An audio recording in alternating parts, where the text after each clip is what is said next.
Et nous enchaînons avec la dernière partie de Smart Patrimoine, l'œil du CGP, où nous avons le plaisir de retrouver en plateau Aurel Storno. Bonjour Aurel Storno. Bonjour.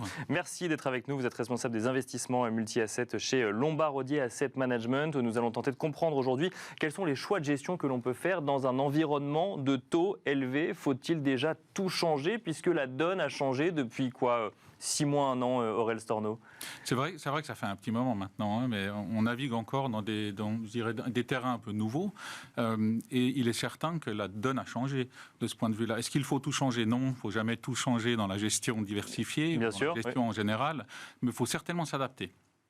Et alors, comment est-ce qu'on s'adapte? Parce qu'effectivement, on a vécu 6 mois, 1 an, où la question centrale était de savoir est-ce que la BCE, est-ce que la Fed va continuer à augmenter ses taux? C'est encore une question aujourd'hui, mais on a de plus en plus de personnes qui commencent à avoir des certitudes sur le niveau finalement qui sera atteint en termes de hausse de taux, peut-être ensuite sur une baisse de taux à venir. Est-ce qu'il faut construire son portefeuille avec une seule certitude vis-à-vis du nouvel environnement dans lequel on se situe aujourd'hui? Alors, il y a plusieurs éléments de mon point de vue.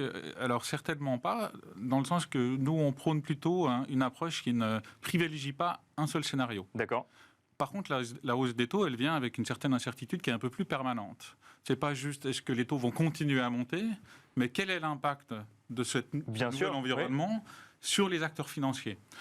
Et je dirais qu'un des impacts de fond, c'est la sélectivité. D'accord. On a eu une période qui n'était pas de 2-3 ans, qui était de 10-20 ans, avec des conditions de financement extrêmement faciles. Tout le monde a pu se financer ou se refinancer à des taux extrêmement bas.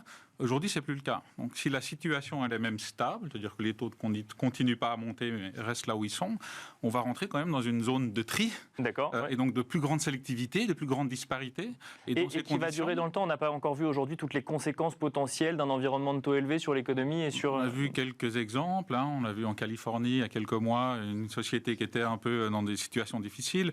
On sent que dans le domaine de certains marchés privés, c'est un peu plus tendu. Et puis on le sait, que progressivement, avec des taux à 4 ou 5 ou 3 ou 6% selon les grands pays, les refinancements progressifs des sociétés, des individus, des gouvernements vont continuer et vont mettre une certaine pression. Quand on fait de la gestion multi-actifs, comment est-ce qu'on gère cette incertitude? Est-ce qu'on diversifie un maximum? Est-ce qu'au contraire, on va vers ce qu'on estime le plus sûr, si jamais ça existe aujourd'hui sur les marchés? Alors non, la diversification, clairement, pour nous, c'est presque une maladie. C'est d'essayer de trouver vraiment des solutions, s'il y en a des nouvelles, et c'est pas évident, parce que le monde d'investissement ne change pas aussi rapidement, mais c'est de trouver plus que des actifs, des techniques, qui demandent un peu plus de flexibilité et plus de sophistication. D'accord. Et donc, du coup, l'accès est peut-être moins évident. Donc, pour l'investisseur moyen, il va falloir s'appuyer sur une certaine expertise. Et pour l'expert, il va falloir travailler quand même assez dur, parce que c'est vrai qu'il y a de quoi se perdre dans des techniques plus complexes. Si je caricature ce que vous dites, l'idée n'est pas d'investir dans tout pour être sûr finalement qu'il y aura forcément du bon et du mauvais, mais d'aller vers des techniques d'investissement qui permettent de lisser, par exemple, en fonction des niveaux de marché? Alors, investir dans tout, oui. Oui, mais pas n'importe comment. C'est un premier élément fondateur de la construction de portefeuille, de notre point de vue. Puis multiplier, plus que des techniques de gestion, également des sources d'informations qu'on utilise. Parce que la diversité, c'est pas que dans le portefeuille, c'est en amont du portefeuille. Qu'est-ce qu'on regarde, qu'est-ce qu'on utilise? Avec un de mes collègues que vous connaissez, on réduit un univers de données de 30 000 peut-être données macroéconomiques disponibles à 300-400 sont pertinentes. Mais 300-400, il faut les suivre. Et on a tendance parfois dans la gestion à choisir quelques informations qui corroborent un scénario qu'on a ou un biais qu'on a déjà. Donc, on parle de techniques, on parle d'informations qu'on utilise, de classes d'actifs. Alors, il y a des éléments qui sont un peu à la frontière entre des classes d'actifs et des techniques. Par exemple, acheter de la volatilité.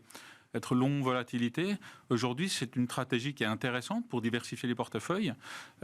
Mais bon, est-ce que c'est une classe d'actifs? Est-ce que c'est une technique de gestion? Je dirais, on est un petit peu entre les deux. Très rapidement, pour finir, Aurel Storno, on va vers l'obligataire aujourd'hui, forcément, dans l'environnement de marché qu'on connaît d'ici la fin de l'année? Pas forcément. Non. Nous, nos investissements n'ont pas beaucoup de duration dans nos portefeuilles aujourd'hui. Ils sont plutôt courts en duration. il est vrai qu'on est encore dans une zone d'incertitude qui est assez importante pour les taux et qui se réverbère dans les autres classes d'actifs, qui dit fluctuation sur le taux d'escompte, dit fluctuation dans les méthodes de valorisation des autres actifs. Donc, ce n'est pas la seule réponse. Et pour le moment, on a plutôt un biais défensif, généralement parlant. On prône plutôt une diversité dans les actifs risqués. Et puis quand même une certaine précaution dans les actifs obligataires. Merci beaucoup Aurel Storneau de nous avoir accompagnés dans l'œil du CGP. Je rappelle que vous êtes responsable des investissements multi-assets chez Lombard Odier Asset Management. Merci. Merci à vous. Et quant à nous, on se retrouve très vite sur Bismart.